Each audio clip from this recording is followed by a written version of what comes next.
I was expecting people to say this DLC is too hard, but I was not expecting them to be right. Hello guys, and welcome back to... what the fuck? Welcome back to Elden Ring. This time around, the enemies are reducing my natural lifespan so much that it is currently in the negatives, and also there's an automatic crossbow for some reason. Don't ask how it works, I don't know.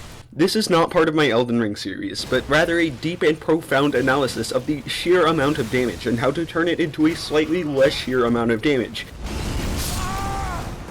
Today I will teach you how to maintain the functionality of your controller without sacrificing your most valuable asset, your honor. Your parents won't love you anymore if you use the Mimic tier. I am speaking from experience. When Elden Ring came out, it was pretty universally recognized as the easiest Souls game. Not because of the very simplistic and trivial bosses, but because of how insanely broken you could make some of these weapons.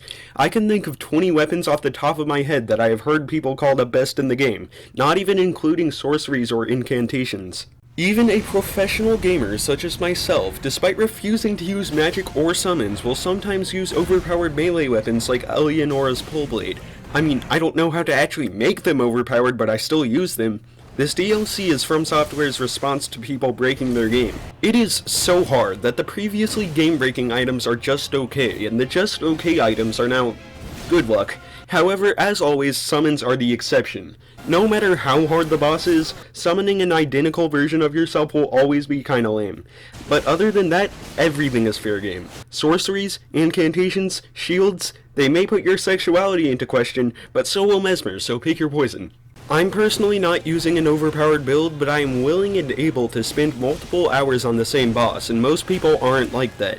I recommend newer players look up a guide to make the best build they possibly can. But no matter who you are, getting one shot sucks. This can be prevented very easily. First, upgrade your vigor past level 50. Don't go above 60 because then you'll start to see diminishing results. Use the Dragon Crest Great Shield Talisman for minus 20% physical damage taken. You can find it near the end of Elfale. Use the Opaline Hard tier for minus 15% all damage taken for 3 minutes after drinking the Physic.